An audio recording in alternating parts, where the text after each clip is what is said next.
Muitos pensam que, no passado, os seres humanos e os seres que viviam na Terra talvez vivessem muito mais do que nós. Tem algumas coisas aqui, mas não vou mostrar pra galera, mas só pra vocês saberem que tem aqui. Em primeiro lugar, eu estou falando de uma área agora que não é minha, viu, gente? Dá licença, eu vou falar de biologia, vou falar de antropologia, coisas que não são meu expertise de pesquisa. Então vou trazer o que os especialistas dizem, tá bom?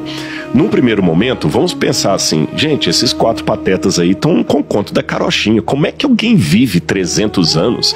Talvez alguém tá assistindo a gente e falou assim, pô, Rodrigo tá dando parabéns pro Thiago, eu tô decepcionado. O cara tá lá acreditando que alguém viveu 300 anos, 960 anos, quase um milênio. Não faz sentido um negócio desse. Bom, em primeiro lugar, vamos trabalhar com o primeiro ponto para você determinar se isso procede ou não é quem está falando. Quem está falando? Por exemplo, se eu for um médico renomado de São Paulo e ele falar assim, Rodrigo, para essa questão aqui você tenha isso e tem que fazer esse tratamento, por que eu acredito? Porque ele é um médico que já demonstrou ter renome. Se eu for conversar talvez com outro médico, com outro que eu falo assim, não, bobagem, você não tem isso. Eu, Rodrigo, não tenho argumento para refutar o outro, que eu não sou da área médica. Mas eu tô acreditando que é aquilo por quê? Porque alguém que já demonstrou ter notoriedade, autoridade, fez aquela declaração. Isso vale para qualquer área da vida. Negócios. Eu sei que o PrimoCast tem um setor aqui que vocês gerenciam até os investimentos de pessoas. Eu, Rodrigo, não entendo bolufas de investimento.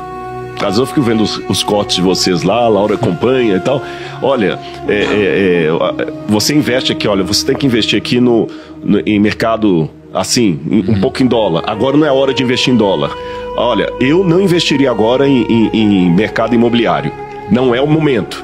Eu não entendo bolufas. Mas como eu acredito na competência do PrimoCast, eu vou fazer aquilo ali. E se alguém falar assim, não, isso é bobagem, às vezes eu não tenho nem como refutar. Mas eu continuo acreditando porque alguém que conhece mais do que eu falou. Então, a primeira pergunta que eu tenho que fazer antes de ridicularizar a Bíblia é perguntar, esse livro tem autoridade? A história desse livro mostrou que ele sabe o que está falando? Aí daria um podcast todo só sobre isso. Que a Bíblia é um livro que tem autoridade. Não vou dar as razões aqui, mas posso afirmar que tem. A partir da história, da teologia, da filosofia, da arqueologia, é um livro que tem autoridade. Bom, se ela tem autoridade, então eu vou compará-la ao médico de São Paulo, famoso, ou os especialistas em investimento do Grupo Primo. Sim. Já demonstraram que tem notoriedade.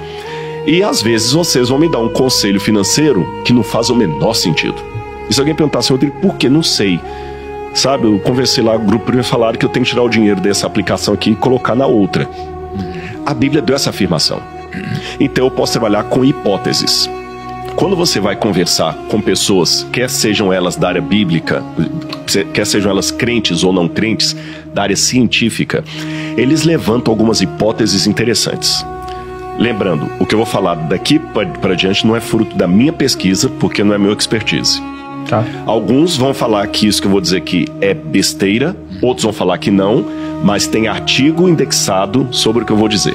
Em primeiro lugar, muitos pensam que no passado os seres humanos e os seres que viviam na Terra, estou falando em linguagem evolucionista aqui, nem Bíblia, talvez vivessem muito mais do que nós.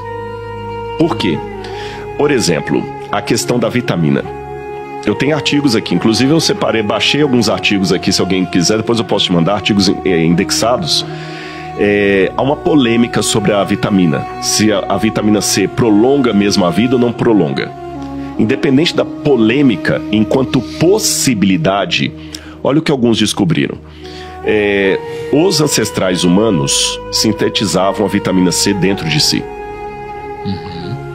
E hoje não sintetizamos mais. Nós precisamos da vitamina C através dos alimentos.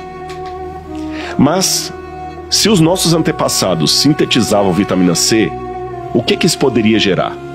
Alguns artigos acadêmicos levantam a hipótese de que eles poderiam ter uma vida muito mais ampla do que a atual, porque eles sintetizavam a vitamina C dentro deles. Como, por exemplo, o papagaio.